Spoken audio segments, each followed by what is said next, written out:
Good morning, Prabhuda. How are you? Good morning.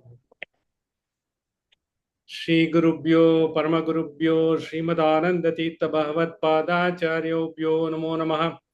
Narayana Paripurna Gunarnavaya, Visvodaya Stititolaya Niyadi Prataya, Jnana Prataya, Vibhuda Sura Saukya Dukka Satkaranaya, Vidadaya Namo Namaste, Yo Vipralimba Viparita Mati Prabodhan, Vadan Nirasya Kritavan Bhuvidatvavadam, Sarvesvaro Haririti Pratipatakam Tam Ananda Tirthamunivarim Namami, Pujyaya Raghavendraya Satyadharmarataya Cha, Pajatam Kalpavrikshaya Namatam Kamadenive, Sahana Vavatu, Sahanau Bunaktu, Sahaviryam Karavavahai, तेजस्विनावधीतमस्तु मा विष्पिदावहैः Om Shanti Shanti Shanti. Welcome, friends, again after our Dasera and the auspicious period, because yesterday was one of the finest occasions, in which, because the Dasera has been seamlessly been continuing with the Saraswati Puja as well as the Vijayadashami, and incidentally happens to be the birthday of one of the greatest saints of this country. Madhvacharya was born yesterday. It is Jayanti also. And so many other great people are also born, because we have got so many list of saints who are born on this day. And Vijayadashami is so auspicious for us to get ourselves initiated into our own evolution, as well as embark upon the new scriptural studies, and as well as reflecting upon ourselves. As we see this, because we are embarking on to a new chapter, because as this Vijayadashmi, we are coming into the concluding chapter of Kathopanishad. It is the third chapter of second Adhyaya of Kathopanishad. So in this, we are going to see, how this third chapter is going to be relevant to us. Having seen the entire the flow of Kathopanishad, we will just give a brief of as to what we have seen from the chapter 1 to of the first part and second part, first part, second chapter, first part, third chapter, and then we have gone to the second Adhyaya, first chapter, and second chapter we have concluded. We are on to the third chapter. This is the glorified vision of the Kathopanishad for the life to be lived, in which, for which we have come here to enjoy every moment of the life, as well as to enjoy, you need certain basic requirements. That is what has been Kathopanishad brought. You have to be happy. You are happy. Your personification of happiness. The hypothesis of the happiness is well within you. You are going to be the friend, philosopher, and guide to not only to yourself, to so many other people who would be interacting with you as a friend, philosopher, and guide for happiness. So this has been brought out by the Kathopanishad, but it starts with a sort of a startling commencement of death of a small boy. Death in the sense that he is leaving the body here because his father curses him to go to hell, and he really goes to the heaven, because that's what it happens. So this is how the chapter started. The first part, because when a child, who is always being, because self-reflecting, and but who is not, he's a sort of introvert, he's not talking to anyone, Nachiketa.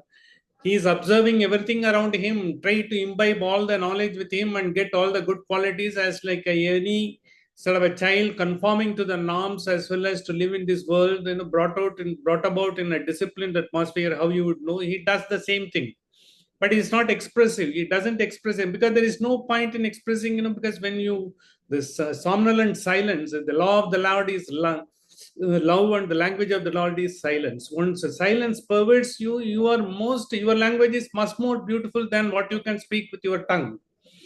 It has to be understood by the vibration that comes through you, because Nachiketa is such a soul, because finally what happens is, as we evolve, over a period of time, why great saints and rishis, when you go and see him, or when great personalities, when you go and see them, they don't talk, they only hear you. And they are giving you a smile, and give it that vibration they give you, that power they give you, to enable you to self-reflect and ferret out the power in you, in which the God has been giving you the everything that you what you want and what you need is very much available, which you are not able to take it out yourself. This is what it enables. In fact, Kathopanishad is considered to be some sort of a exponential sort of a vision of the entire yogic technology also. Yoga is also very much imbibed in this. That also, we will explain, over a period of time how yoga has been brought about in all the 6 chapters of Kathopanishad. The first chapter, because the boy who is observing what his father, has been trying to do, while performing a, yeah, not conforming to the norms, not conforming to the normal human qualities, what we should have acquired in this world, but he is trying to be selfish enough to give all unwanted things to the people, to whom it should be given as per the norms of the yajna. When you have to offer something, you have to offer which is useful to them, which is sort of a the grandee, whatever you have best, you offer it, not that what you don't need, which is not useful to you, you don't offer. That is not an offer. That is, just giving up, your thing and throwing it, and you don't consider the other person anything, worth equivalent to you. So because you are just considering all others, because they are like begging for their thing, alms, and you are giving it to them. That should not be there. There should be an equality among all of us. None of us are special. The same power is activating all of us, and same power is sort of giving the power to every objects, insentient or sentient, or every being in this world. It is being given. Once you understand, as we have discussed last week, when you are able to see the divinity all around, that is the final culmination of your evolution. So how to see the divinity that has been brought about? Once he sees, his father is doing those things, it is not in conformity, not only his own conviction, he says, how can my father do it? Finally, he will be subjected to, because all the bad effects of whatever he is doing, he should not be. That is what, the good intention is trying to address his father. His father, in a fit of rage, ask him to get lost. In that process, he comes to the yamas, because he leaves the body and comes, the soul comes to yama, and where he sort of waits for 3 days, when Yama was busy with his those obligations as has been assigned. He is the god of death. He has got so many other things to look after the world. He is god of dharma also. He has got, because so many things to be maintained, but in the same way, he also wants to consider the young boy who has come to his door. He is equally important. Yama, such a highest soul, he doesn't think, he is something sort of he is in a pedestal, and all others have to approach him and all. He considers, he is Vishwanara. A guest is supposed to be Vishwanara. He is supposed to be bringing the God message to you. You do not know, because you are trying to see your jaundiced eyes, your past experiences, and you are trying to judge everyone based on what you have experienced and what you are thinking others will be, how they will be trying to cheat you, how they will be trying to shortchange you. You're trying to find out. The world is not like that. Once you open up, you will be able to see the real identity, because then, you don't consider yourself to be special. So what this Upanishad brings about is, don't consider anything, because you give respect to all, one and all. So once you are able to see, because the first 3 chapters of the first part tells us, once you know this is what it is, and he's trying to find out. So in that process, since he has to wait for 3 days, Yama asks him to ask 3 boons which he can give. First boon, he says, my father, I have become a subject of my father's rage. I will have to get back to him as a loving son, and I will have to have the pleasure of having the loving father to be looking after. He said, yes, granted, that will be happy.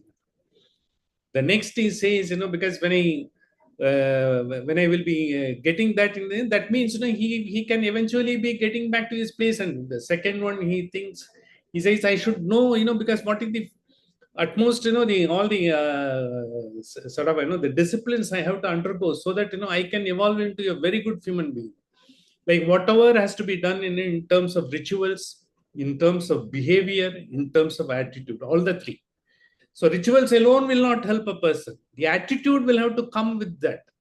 When the attitude along with that comes, because the mindset will also come with that. So because with that, you will be able to evolve into a full-fledged being, where you will be able to see everyone in you, every divinity in everything.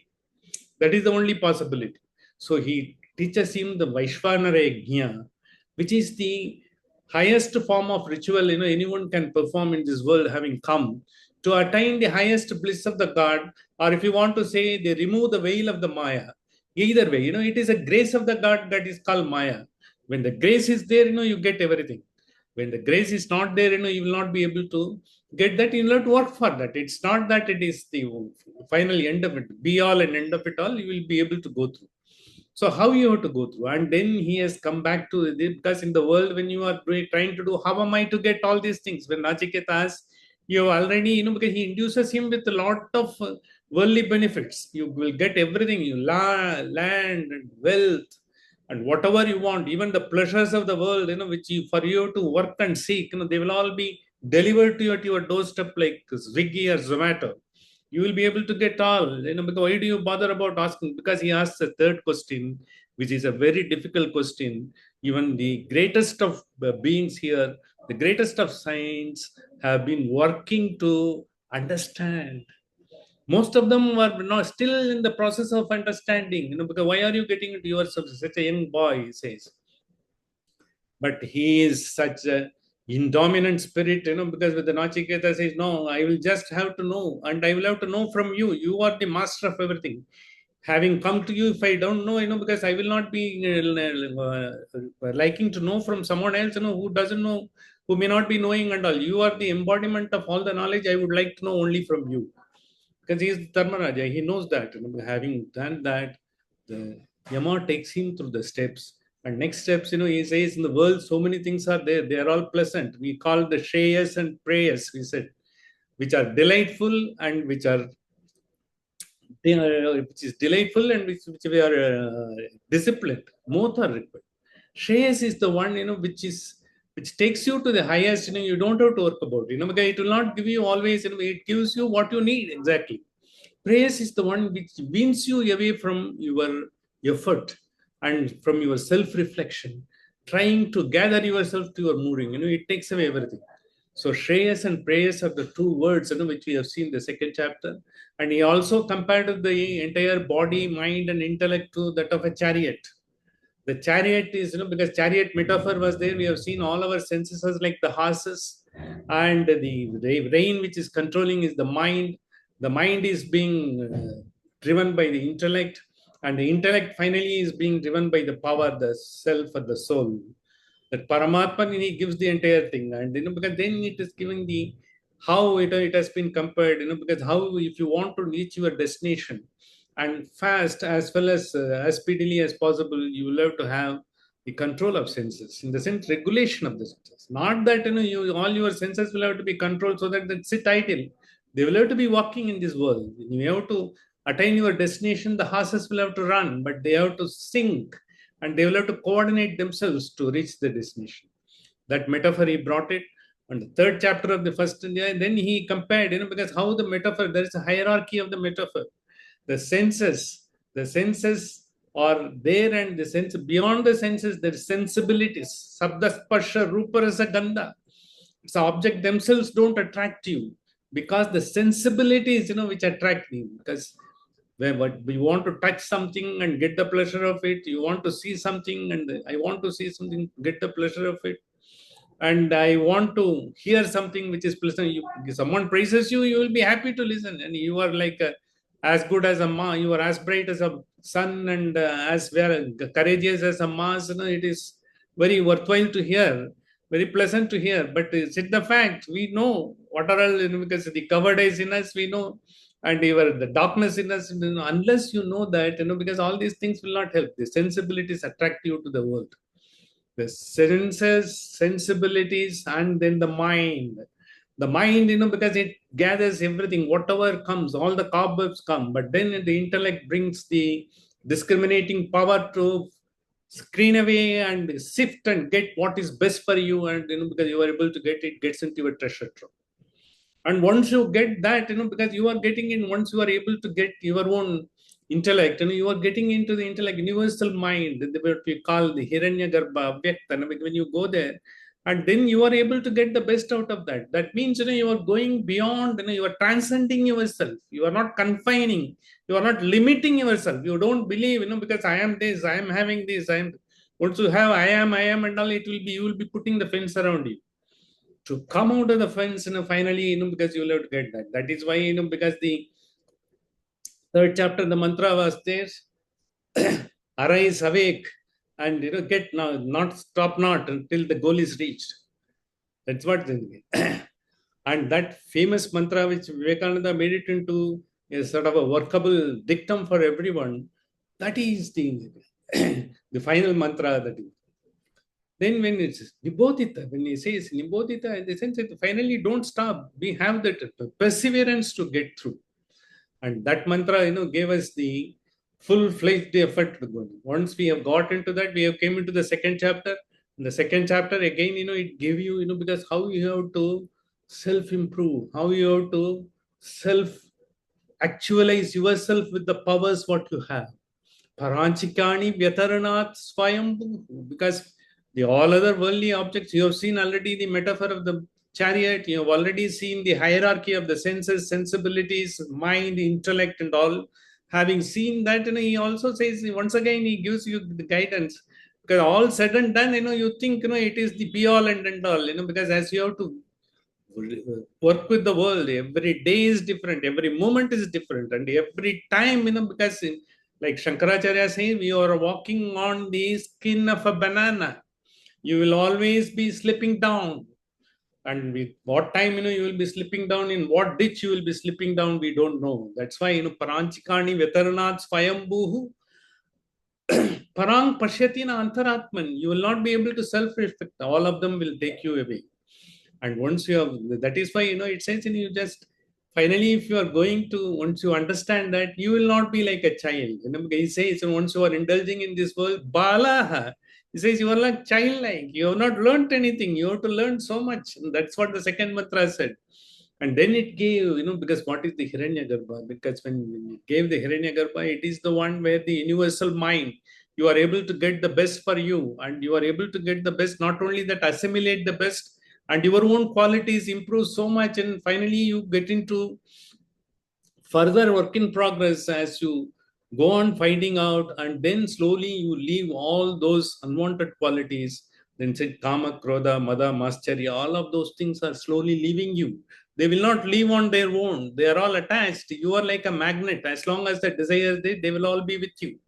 But once you try to understand, yes, this is it, and you will slowly be giving up. And once you are slowly giving up, and then you become full-fledged entity to get the grace of the God, or full-fledged entity, your veil will be removed, the Maya will be removed. You will be able to get into the divinity all around. This is what, which brought about. Because when he has answered the third boon, he was trying to give variety of metaphors and similes to make you understand. He gave a simile of a metaphor of a sort of a chariot, and then he gave the metaphor of a sun. And because then he also said even the sun, because when it gets the light, it is not, because in his presence, finally he explained as to self. What is that self or Paramatman? Even the sun will not shine there, moon will not, na Chandra Tarakam, they will also be not shining. That is what the mantra we have seen. So they are all getting, the final, because like all of us are getting the life force. Our thoughts are, how our thoughts become active. We are acting on our thoughts because these thoughts are lighted up, by the divine consciousness. You got the grace of the God to understand the thought, because all the thoughts, you should not be working on. There will be like, because if you are cleaning your house, it is not that one day you clean the house, it is good enough. You will have to clean the house every day. The dust accumulates, the thoughts comes, so many others opinion, because also comes into your mind. So that all those cobwebs, every day you will have to do that. That is how the meditation comes. The meditation comes, the meditation foundation is the yoga. So that is how this Kathopanishad is considered to be sort of an exponential version of the yoga. Patanjali Yoga Sutra is being brought about, because like Yama, Niyama, Asana, Pratyahara, Dhyana, Dharana, Samadhi. All those steps, one after the other follows. Like first, you give up, because first you want, how do you give up? Because the desire to know what is, who are you, how, because you are not special, but you should be able to see the divinity all around. But if you are trying to see yourself, always, the world will be a miserable. It will also be a sorrow every day, because you will become a pessimist. Is the life worth the living? Life is not worth the trouble to live like this. I have got problem everywhere. No one is obliging. That fellow is telling this. I go to the government office, the things are not done. The banks are not talking. The house, no one is listening. It will all be a sort of a pandemonium. But once you are able to see the divinity, and you will be able to see, enjoy, because in the sense, so you are able to see the divinity. Yes, it is it. And the divinity, once you are able to see the divinity, it gives you the power to accept the things as they are. Because all of us are not perfect, but imperfection has its own beauty when you are able to accept. Everyone doesn't get the type of family he wants, because every child is different. God has given them the power. We are not special. We have to see the divinity in our own children, divinity in our own family, even divinity in our own kith and kin, divinity outside, divinity in our neighbors, divinity in strangers, divinity in people who are doing all sorts of atrocious things. Because there will be at least some one point of divinity will be there. Once you are able to see, that divinity will be activating, and it will be reflected back to others. Because then you will be finding out, you get the responses, because what your vibrations tells in this world. You will not be unnecessarily bothered with all the facade of thoughts, because unwanted opinions that is being imposed on you, not yours. It is all comes. That's why once you are able to get into that mode, and you will be able to see the immanent God, the Paramatman who is inside you, as well as the transcendent. Is there Sarvaivapi? Isavashyam Idagam Sarvam. Is there everywhere. You will be able to see this. This is what exactly we have seen. When we have seen all these things, what is the third chapter is going to do? First is the Tavasadhana. In the second chapter, it gave, we see the seeker's trouble, Paranchikani, Vetaranath. Once you are able to regulate, once you are able to see the divinity, everything and all, once you are able to work on that, once you are able to do every day, because everyday thoughts will come. It is not that one day you do it, because all your thoughts are, getting. It's not like that. Every day you will be pumped. Every day will become. You will have to, as you are cleaning your house every day, as you are cleaning your refrigerator every day, as you are cleaning your sort of, you will have to clean your mind. There is no other alternative to that. Because there is a story, because that also will narrate as to how Buddha has given this, the excellent example to one of his disciples. So, like every day, because why you are doing a prayer every day, and why you are doing, because some meditation every day, why you are doing, because some yoga every day. It is to clean, because the thoughts will keep coming. It's not that, once you have done it, you will have to clean it up so that, because always, you are in you will be able to live in a clean house, spick and span house. You will be lovely to sit and sip a cup of coffee, not in a dirty place. So you will have to clean the dirtiness in our inside, every day. That's what it says. And having seen that, once you have the sort of, the basic, because your mind is pure, pristine, pure, without any unwanted thought. That is the prime requirement. Once you have got, the second is the understanding the grace of the God. The understanding the grace of the God was the second chapter. We have seen, all those examples which has been given to us, how we see the delineation of the God, indescribable bliss of the God. All those things have been, because this is invisible. This only will have to be understood by experience. How will be experienced? Once the mind is pure, once I don't have unwanted thoughts, all the dirtiness have gone off, then I will be able to see. And having seen that, the third chapter gives what is the glory of life. What a glorious life we have to live. This is the most important thing. The glory of the life comes by knowing the glory of the Lord who is inside you. He is giving you, He is enabling you to do everything. We are asked to do our best, reflecting the glory of the Lord through every thought, word, and deed. Because my intention, my action, as well as what I am proposing to do, everything will be a divinity in this. Yes, I will be doing, because certain things will give me the comfort and the play, this, but I will be doing it in such a way that it gives the benefit to whoever is interacting. And if you are getting a work done, focus on that work. And if you get the engage, get a person engaged. If you want, if you have to give him the proper sort of a remuneration, give him proper remuneration. If you have to get to the product back, get the right product. And likewise, you will be working on that. You will not be bothering about the persons or the process. You will be bothering about the action what you are doing, and you will have the divine, the creed, deed, and word will be in unison. And then you will have to respect every creature in this. Irrespective, there is no sort of there could be hierarchy in terms of knowledge, in positions. But as far as respect is concerned, You are in a wherever datum line is there, you look up to people, who are much more than, capable, or much more than wealthier, much more than knowledgeable, or people who don't have such much knowledge, you are still trying to reach. They're all behaving little childish. Irrespective of the fact, respect everyone because everyone has got its own sphere of the goodness in them. Once you are able to see the divinity, you will be able to see the divinity in that. That is why Rama was great. Konasmin sampradam loke gunavan kascha viryavan dharmagyascha kritagnyascha. That is, he is the one. He was able to see, even if a person has done 99% wrong, you are able to pick up that one good thing. And he was able to be grateful to the for the truth. That is the greatest quality. Once you get it, you will be able to see the divinity in everything. And you will be able to serve everything, everyone, and everywhere without any discrimination. Servicing is not only offering anything, it is being helpful, it is being sort of available to anyone's need. That is good enough. And be magnanimous. The magnanimous is like, because once you develop an attitude, you will never be worried, because I don't have, he has got it. I have done the same thing, but I am not able to get, he is getting it. And all those things will go off. And not only that, you will be magnanimous. See, if you can do with something, but because your heart will be so open, it will have a place for everyone. There will be no sort of a like, dislike, and all. So you will have everyone, even a person who has insulted you, who has been trying to behave, thinking that you will be affected, even that person will have a place in your heart.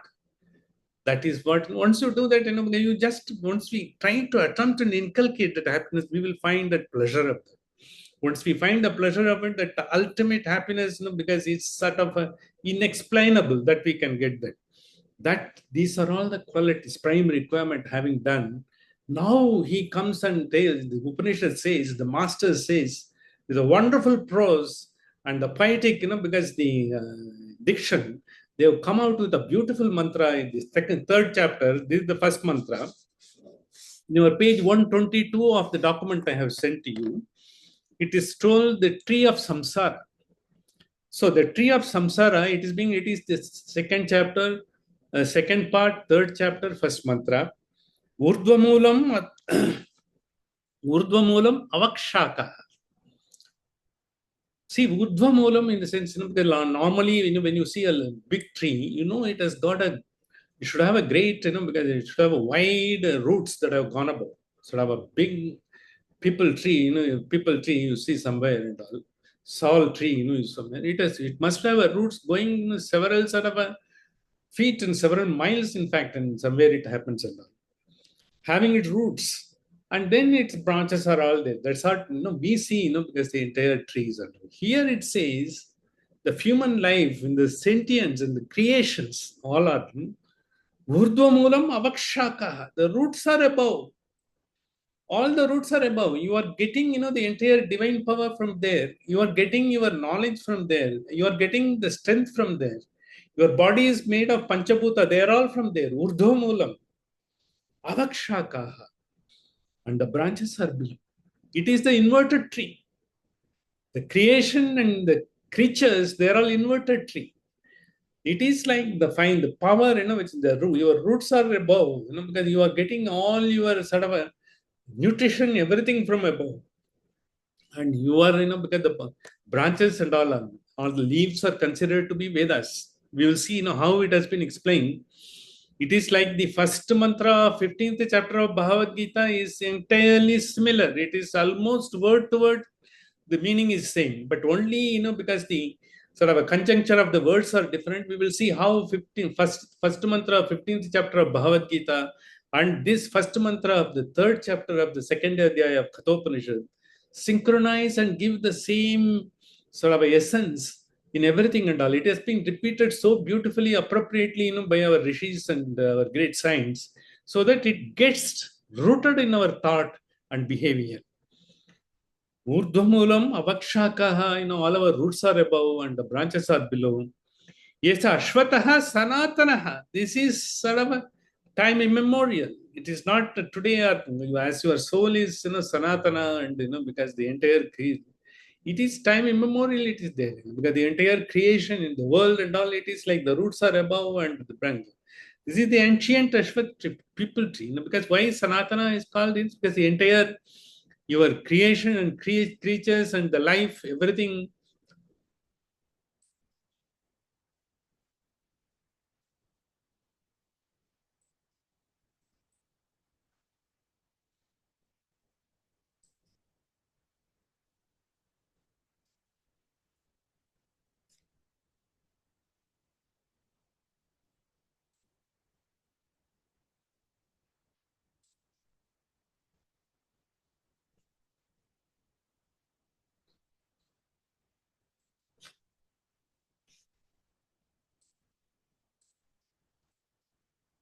Voice is not there, Yeah, Ramachandran. I think there is some problem. I'm just.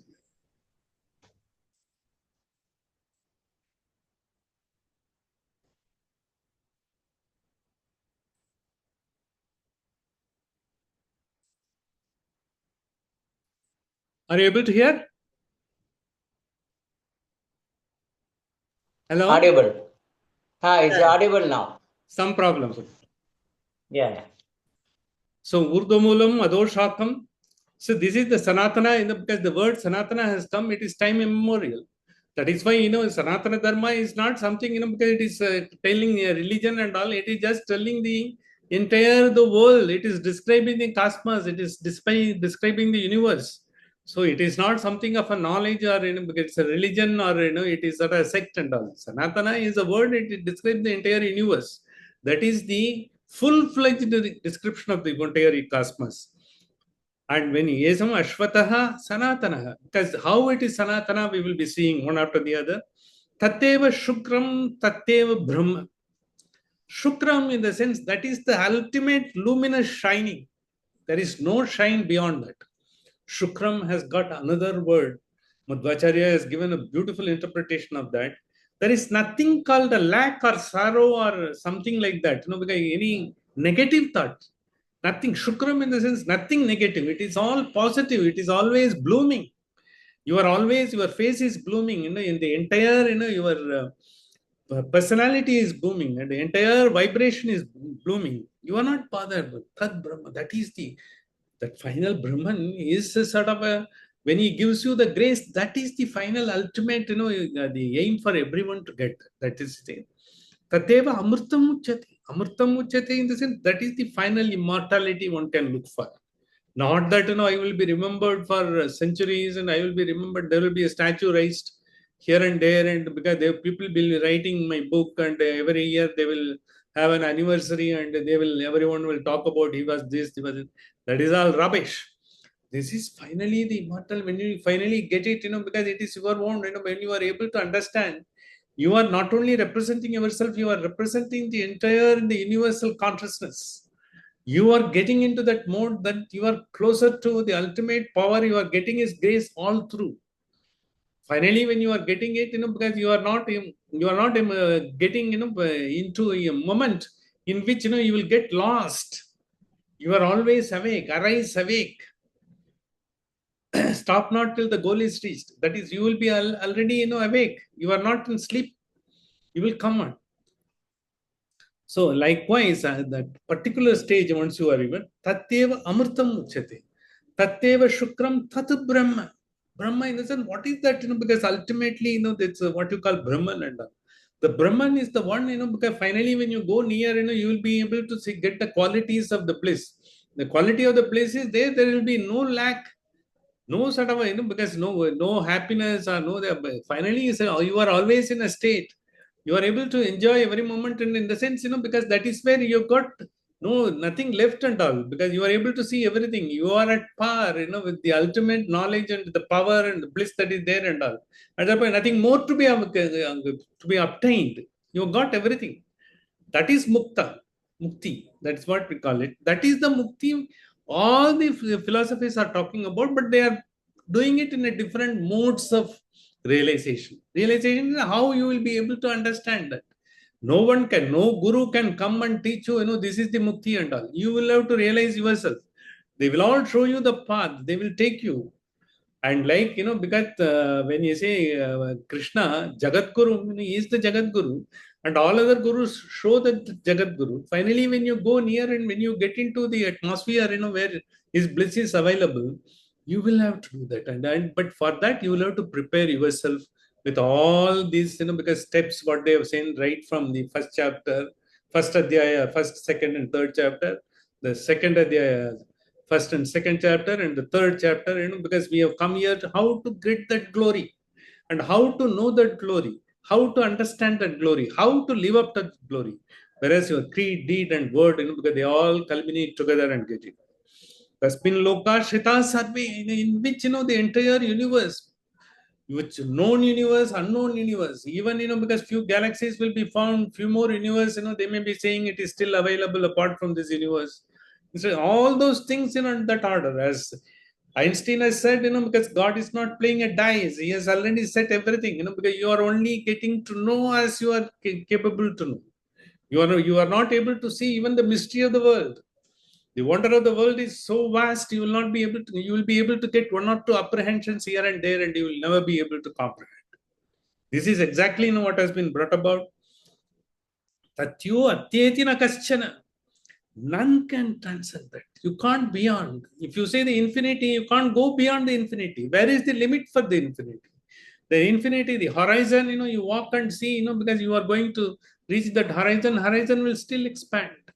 It is like that. Bruhu iti Brahman. He will expand everything and all. You will not be able to get it. Once you get into that, there is nothing else, because that is because you are getting into that thing, that is good enough. That's all. Whether the body is there or not, because you will be able to disembody that bliss. You will not be able to understand with this body. The body will be able to understand only the sensibility. Saptasparsha Ruparasagandha. It is beyond that.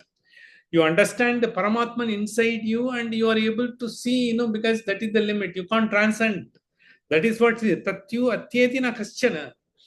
When you say transcendence, you are able to transcend your limitations. You are able to open up. You are able to be magnanimous. You become an emperor of your thought. In your mind, there is a place for everyone. You are not closed to your mind for some, and you are not closed to your mind for certain things, and all. Everything is available. You will not be surprised, because I am not getting a water here, because they are asking me to some processed water. Somewhere they will say, it is only the well water you will have to take if you go to a village. So accept that, because that is, you should be magnanimous. We will be able to live through everything. You will not be limiting yourself, because, and you will not be closing your mind. You will be open your mind. Everything will be acceptable, and everything have got a place in you, and you are able to see the divinity in things. That is the final ultimate grace. And then you will be able to do whatever you are doing without fear, favor, and with all the courage. You will be sort of a most courageous person in the world. The fearlessness, what the Bhajagovindam says, Bhajagovindam Govindam Bhajam Mudamate. When you see the finally the fearlessness, what you should get it and all, you will be able to so fearless. You will be able to have a glorious life. And how this glorious life has been described in the Urdhvamulam Adoshakam or Avakshakaha. Urdhvamulam Adoshaka in Gita, here it's Avakshakaha. What is that shaka? What are all the branches? What are all the leaves? What are all the flowers? What are all the fruits? How am I to infer from the fruit the tree? Because we are buying, that is not the process. Like, because like you are trying to find the mantle of the universe by sitting on the surface of the earth. It is like this. That is the yoga, meditation, and all.